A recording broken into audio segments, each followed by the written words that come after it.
Welcome. I'm Brenda Randolph, and I'm the chair of the Children's Africana Book Awards Committee. And we call our award CABA for short.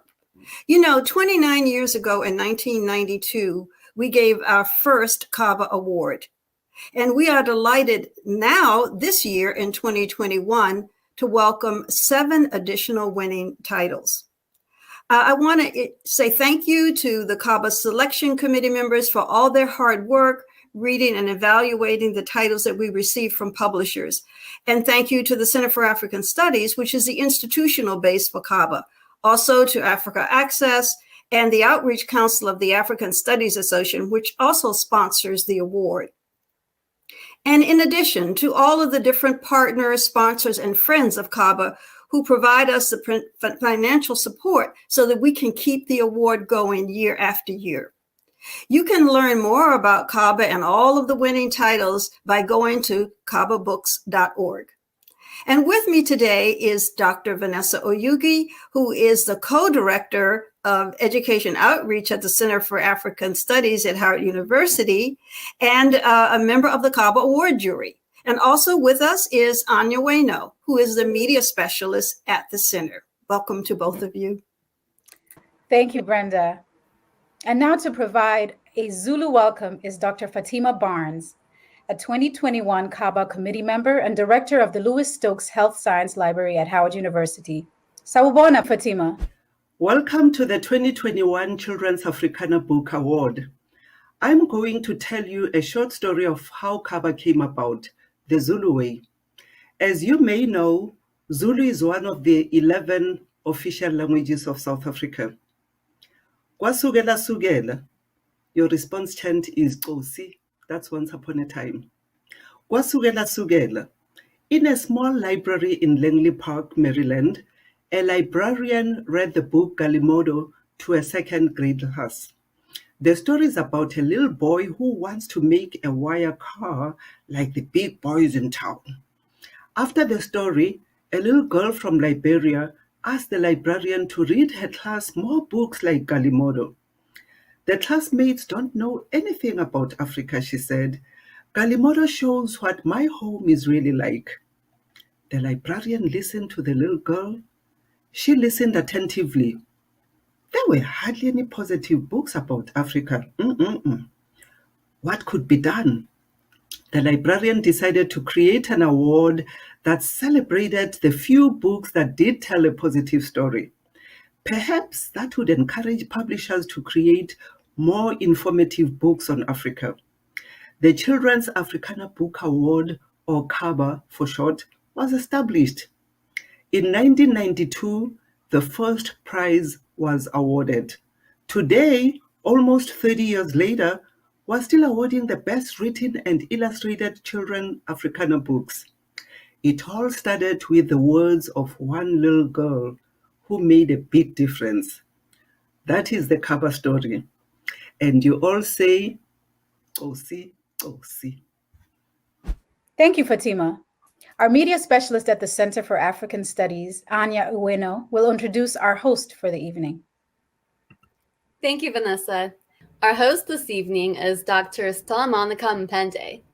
We are so fortunate to have her with us. She just launched her latest book, The Diaspora's Role in Africa, Transculturalism, Challenges, and Development. This book speaks to the diasporic identities of Africans and third culture kids, particularly of African descent, who seek to connect to their African heritage and contribute to their African nation's development agenda as they confront various challenges and negotiate between their African cultural values and Western upbringings and influences. Her work is also relevant to our theme tonight because our celebration applauds the works of authors and illustrators whose stories illuminate themes surrounding cultural identity, family, community, and self-confidence to defy odds. We welcome Stella Monica. Thank you, Anya. I am really excited to be here tonight or this evening. It is a great honor to be able to host our show today. I am eager to introduce you to this year's amazing talent of writers and illustrators of some of Africa's thought-provoking, compelling, and intriguing children's stories. interwoven within brightly colored tapestries of diverse, vibrant African cultures, rich traditions, and values. And so, without any further ado, let's check out our first award category. Award for Honor Books for Young Children. Remember the classic tale of the rabbit and the hare, or the little train that could? Well, we can all appreciate an adage that rings true. Size isn't always everything. It's what here and here that counts. The Talking Baobab Tree is a retelling of a rabbit versus hyena tale that author-illustrator Nelda Latif heard while visiting a Wolof community in Senegal. The retelling effectively uses three familiar West African elements: the baobab, omnipresent throughout Sahel Africa, highly regarded for medicinal, nutritious, communal, and spiritual value; the trickster rabbit; and the greedy hyena. In exchange for the rabbit's polite manners, the baobab tree offers its secrets and wisdom to the rabbit. But threatened by a greedy, bullying hyena who is jealous to know these secrets, Rabbit does the impossible. With cleverness, cunning, and courage, she tricks him to escape with her life. True to form, trickster figures are known to overcome the most formidable challenges, seemingly impossible situations, through sheer cleverness, wit, and cunningness, despite their small size. I think we can all agree that respect for virtuous character always wins at the end, and overcoming challenges by relying on our own innate qualities could take us very far. And speaking of trying to overcome challenges, I think that another one that many of us can relate to is quite universal. But in the case of diaspora individuals and immigrants, perhaps this particular one is too common. You know the one, the struggle to fit in because you are too African to be American, too American to be African, too little of this, too much of that. I mean, when is it okay to ever just be enough? Perhaps this struggle is best presented in the Arabic Quilt, an immigrant story written by Aya Khalil and illustrated by Anait Samirdizan, which depicts Kanzi's first day in school in the US after moving from Egypt. Kanzi wants nothing more than to fit in. When her mama comes to her school to bring a kofta sandwich that Kanzi had forgotten, Mama is wearing a hijab and calls her daughter Habibi, or Dear One, after she leaves. Kanzi's classmates tease her after Mama's departure. That night, Kanzi wraps herself in the beautiful African quilt, Arabic quilt, her teta, grandma in Cairo, gave her, and writes a poem in Arabic about the quilt. Little does she realize that perhaps this reminder of home may actually open paths towards acceptance. The power of identity, cultural heritage, and embracing one's unique background could not have been stronger. We forget that the very aspects of us that make us unique and vulnerable also free us, liberate our souls, and are our biggest strength. And the biggest lesson, learning to embrace who you are will always win. But you know what? I'd rather we hear more about this lesson of culture and identity from our authors.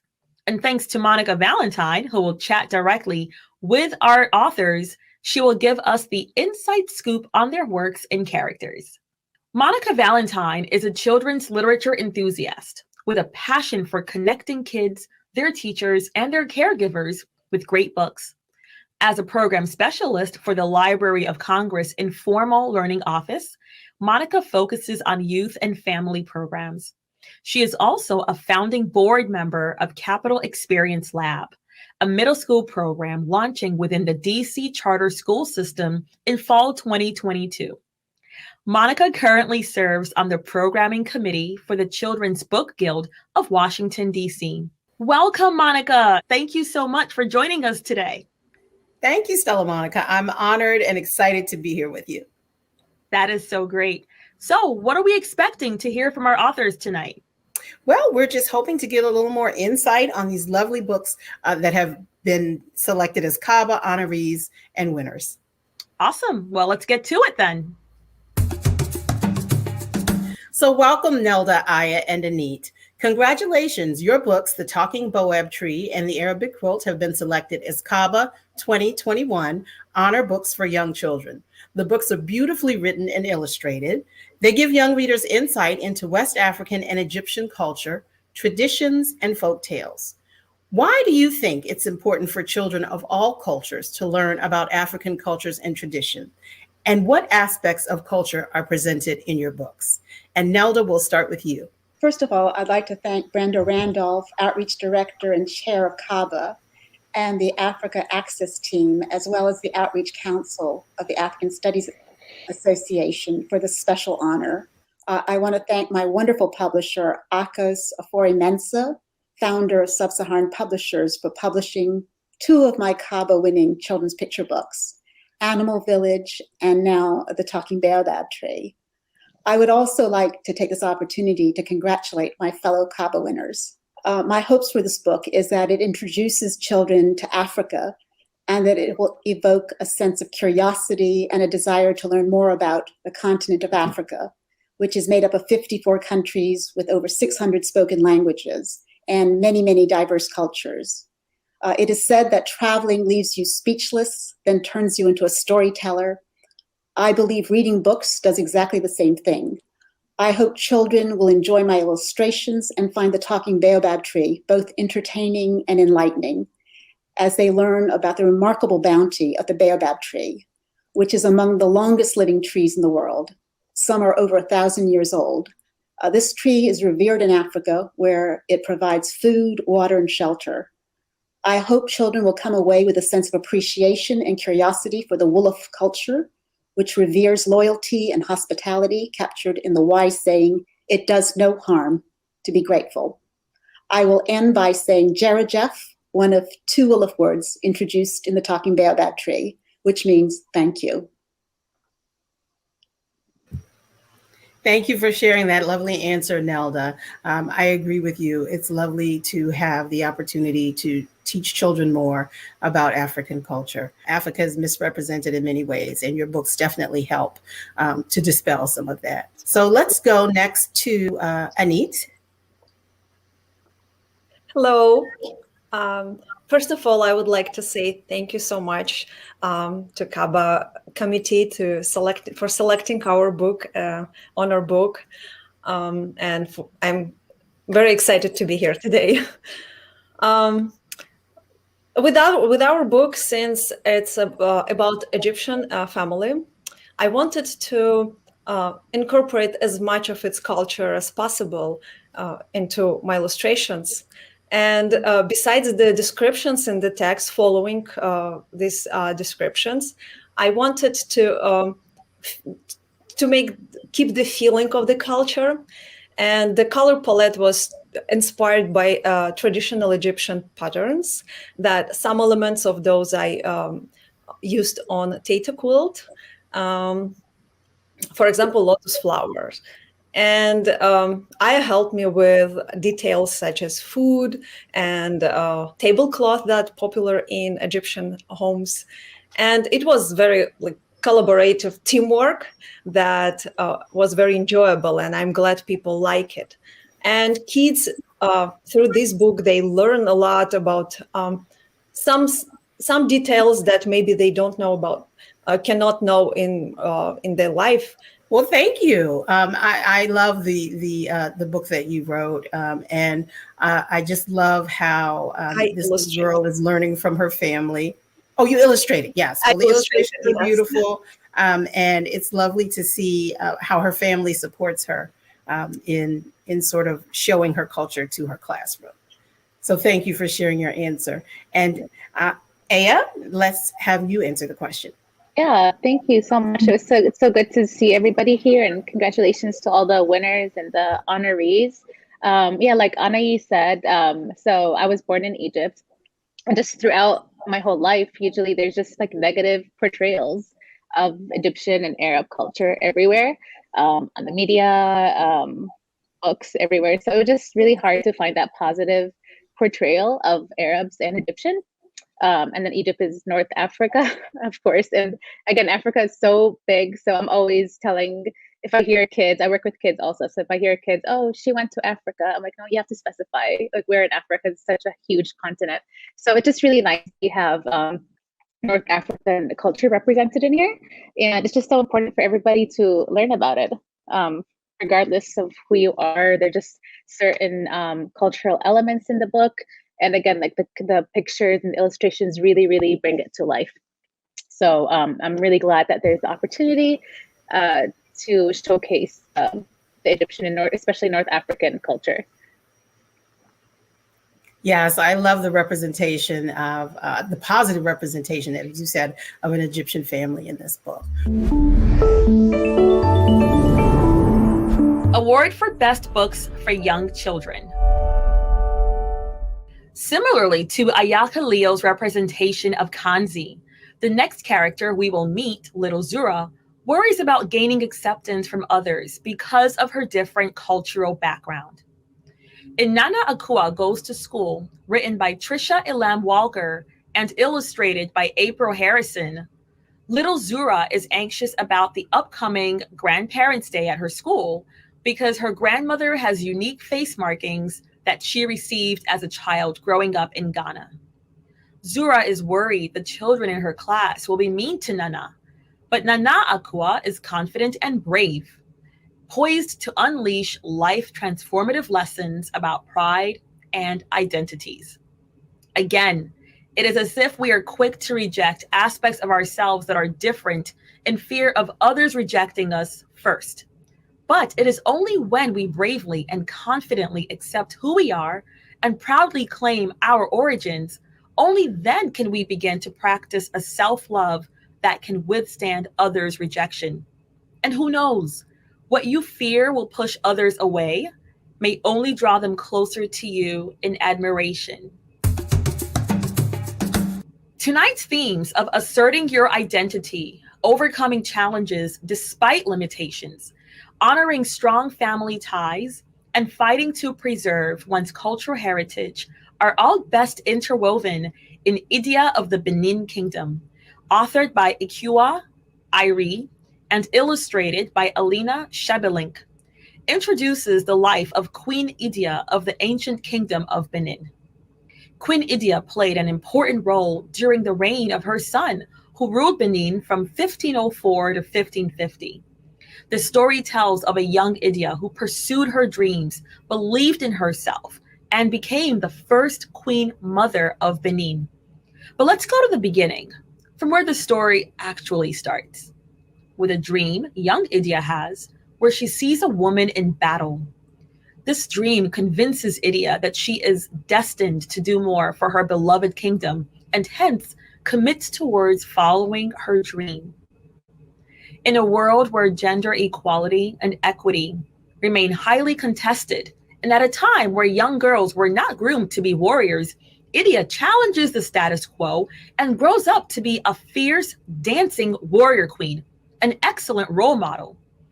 She also fiercely protects her land through the political counsel she offers her son towards ending a civil war, resulting in him bestowing upon her the title Ioba, meaning Queen Mother.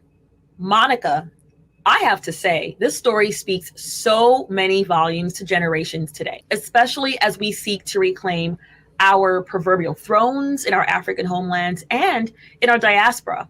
And you know what? I also appreciated the way there is such a high regard for the women, which edifies and honors their regal identity. And in many African traditions and cultures, as you know, the woman is the anchor, right? The one who helps to preserve the generation. She is the one who strengthens, heals, destroys, uplifts. I mean, she's really powerful. So what were your thoughts about the role of women as you saw it in this book?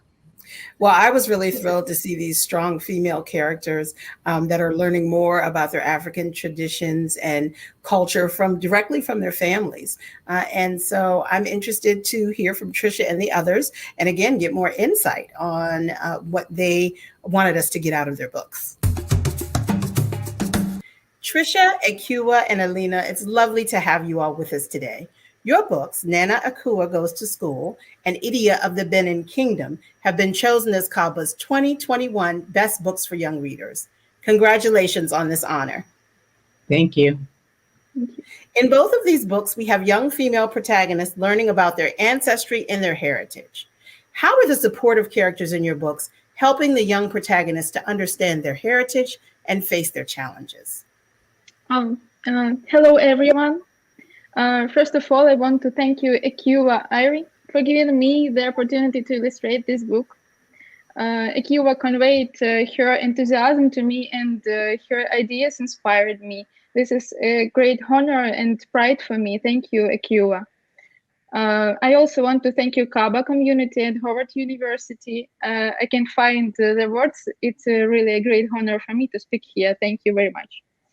Idia is a really strong character that exists in reality. Queen Idia is inspiring. She's incredible. The support and strength that Idia received from her parents changed her life. They gave her really unconditional support.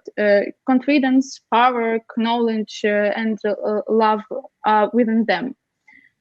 This strength and support which Idia received from her parents, she passed it on to her country, to her people, and this strength multiplied thousands of times. Thanks. Thank you. Akua, let's hear from you. Hi, everybody. Thank you so much for having me. Thank you to the CABA community. Thank you to Howard University. I am really honored that my debut children's book, received this award. I did not take it lightly, and I am really thankful for this award. The book, Idia of the Benin Kingdom, provides kids with an introduction into the journey of a young heroine who sees a future in a dream and works her way to becoming one of the most well-loved and praised and successful queens in the African kingdom of Benin. With this book, we're looking to remedy the widespread ignorance on Africa's past, and the goal of this book is to showcase the accomplishments of pre-colonial African legends through captivating children's books. To do these, we're creating engaging stories using illustrations. And at this point, I would like to thank my illustrator, Alina, for her patience and working with me to get the illustrations right for this book. Without her patience and without her hard work, the book would not be what it is today. And I believe, and we're doing this because I believe that an understanding of your heritage is important for all kids, especially because if you understand where you come from, it'll make it easier to understand where you're going. Thank you. Thank you for sharing. And Trisha, now let's hear from you. Sure. Thank you so much. I too want to first thank CABA and Howard University. It's a deep honor for me. This is my debut children's book as well. And I'm honored to be here with the other honorees who wrote wonderful books.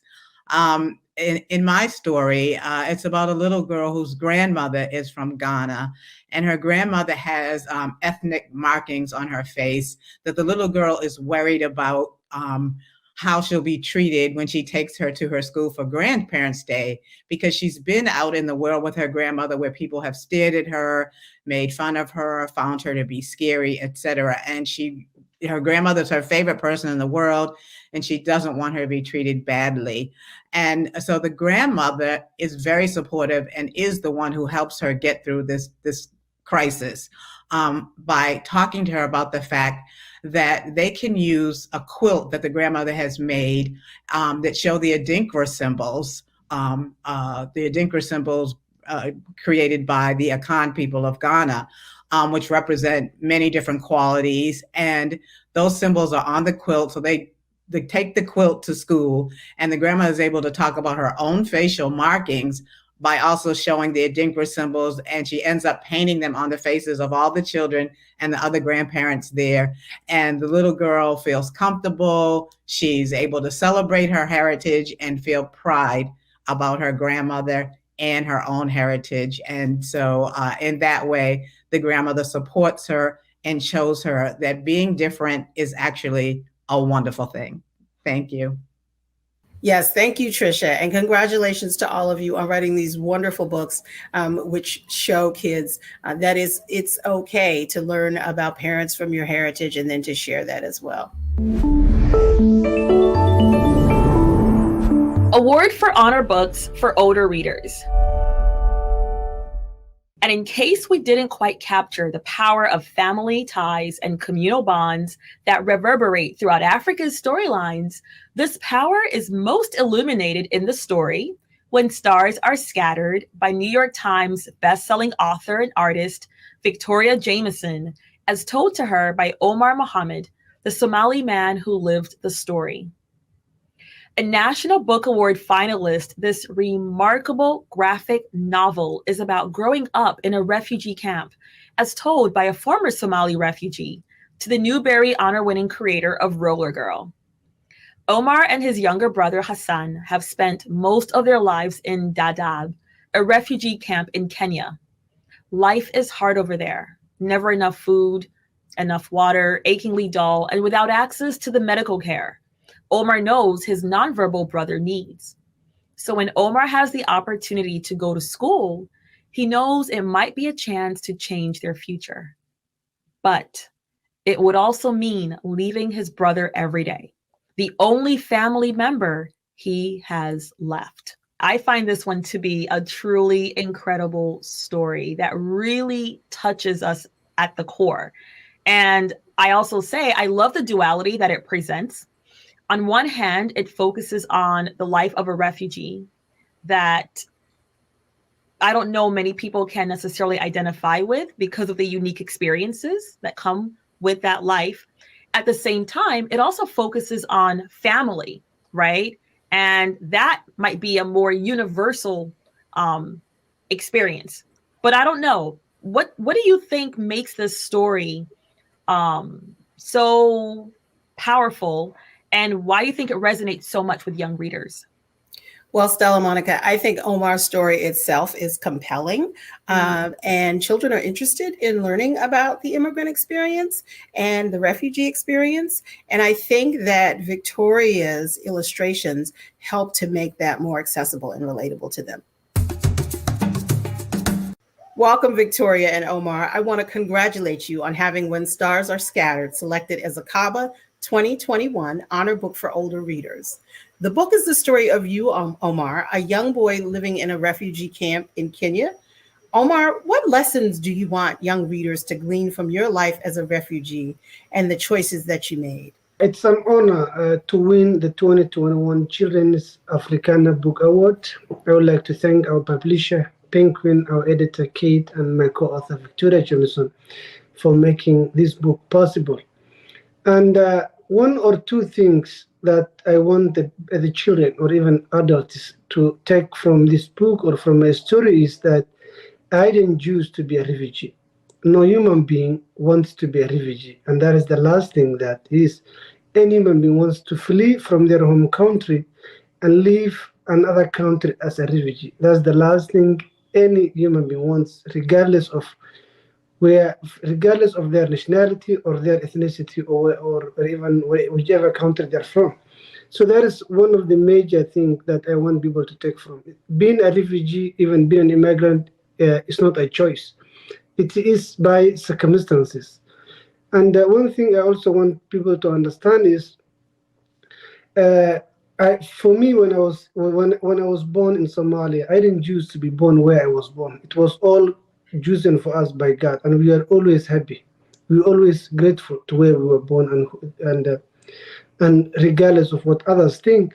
And when I was about 2-3 years old, before the war from my home country, my parents were able to provide everything and anything that I needed. So that means I didn't need to come to America. I didn't want to go to that refugee camp. So it wasn't a choice at all. But because of the circumstances that happened to me, I have to flee from my home country and leave to another country as a refugee, and then later be resettled to the US. And it wasn't by choice, it was all by circumstances. So that's one thing that I want people to understand. I also want people to get clips of what my culture, one or two things, that the importance of family in African culture, the way I take care of my younger brother, the way a woman that has no relationship with me volunteered to raise us without asking for anything.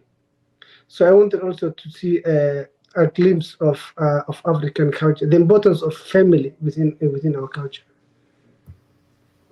Thank you so much, Omar, for sharing that and for reinforcing that the refugee story is one more of circumstance than of choice. Victoria, how does the graphic novel format help to convey Omar's story?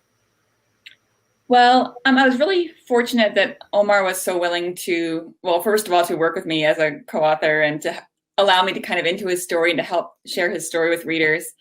I love graphic novels because I think it's such an intimate way into someone's life. You're able to kind of see where they live, and it's just a more intimate way of reading, in my experience. That's what I love making graphic novels, so of course I'm kind of biased to it.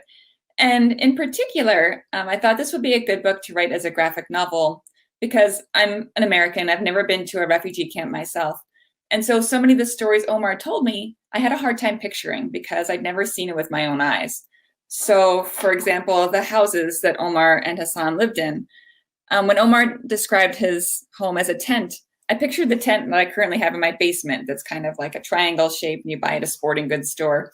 I didn't know what houses look like or what schools look like or bathrooms or kitchens, anything really. Everything was totally different for me. So I thought a graphic novel would be a good way to introduce young readers who had never been to a refugee camp either, to kind of see what it actually looks like. Yes, that's a wonderful answer. I do think the graphic novel format helps to make so many things more accessible to younger readers. Thank you for sharing that. And thank you, Victoria. Thank you both for the creation of this lovely book. Award for Best Books for Older Readers. In Ray Bearer by Jordan Ifueko, Teresai is raised in isolation and yearns for the warmth of a family and the closeness she could have as one of the Crown Prince's Council of 11. But her estranged mother, the Lady, has magically compelled Teresai to kill the Crown Prince once she gains his trust. Teresai won't stand by and become someone's pawn. But is she strong enough to choose a different path for herself? Does Teresai have the courage to disobey the Lady and save her best friend? Nothing is more important than loyalty. But what if you're sworn to protect the one you were born to destroy? With extraordinary world building and breathtaking prose, Ray Bearer is the story of loyalty, fate, and the lengths we're willing to go for the ones we love. Monica, are more African writers tapping into this genre of fantasy, or has this genre always been popular amongst African writers? In other words, what makes this unique, especially when it comes to the world of fantasy in the way that Jordan Ifueko presents it? Well, Stella Monica, Ray Bearer is one of the latest of a number of YA fantasy books that are rooted in traditional West African culture by first-generation Nigerian American writers. And these writers have had tremendous success, winning awards and making New York Times bestseller lists. Jordan Ifueko builds this fantastic world, as you mentioned, and she tells the story of Teresai, who is this young girl who challenges existing class and power structures in what is a magical but yet very political realm. And she's doing all this while she's fighting what she thinks is a generational curse from her mother. Readers get invested in Teresai's quest to define their own identity apart from her mother and to overcome the limits of gender discrimination. So the tale even continues in Ifueko's 2021 release Redemptor. The Children's Africana Book Awards congratulates Jordan Ifueko on her award for Best Book for Older Readers.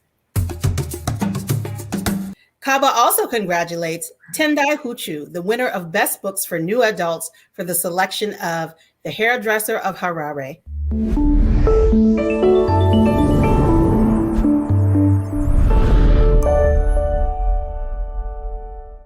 Congratulations to you all. And we want to present you with a kente cloth that is made especially for CABA recipients. Aya, I'll present to you first. Thank you. And Nelda. Beautiful. Thank you. And Anit. Thank you.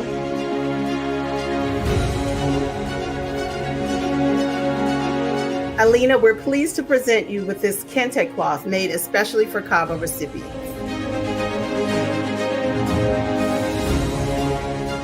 Thank you.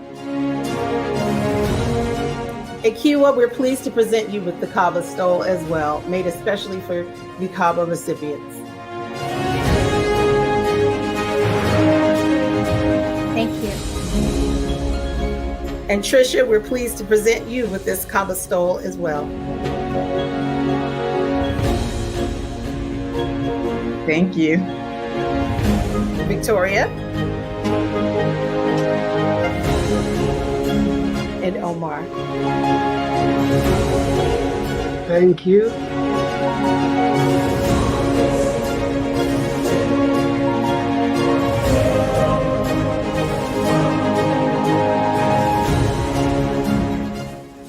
Wow, what a night of amazing and inspirational stories. And even more so, an ode to the significance of cultural values, assertion of identity, family, and just so much more. It has really been a very incredible and rich experience. Monica, thank you so much for everything. Your insight, your questions. I mean, this has been a really fun and great experience, and I truly enjoyed it, and very educational as well. So thank you. And thank you, Stella Monica, for being such a charming and engaging host for us all tonight. And on that note, let us turn it over to Brenda. Thanks for joining us for CABA 2021 Awards Ceremony. And now let's honor our authors and illustrators with a BSOP toast. You know, BSOP is also known as sorrel and Kirkaday, and it's made from the beautiful ruby red flowers of the majestic hibiscus plant. So cheers. Cheers. Cheers. Congratulations, authors and illustrators. Woohoo!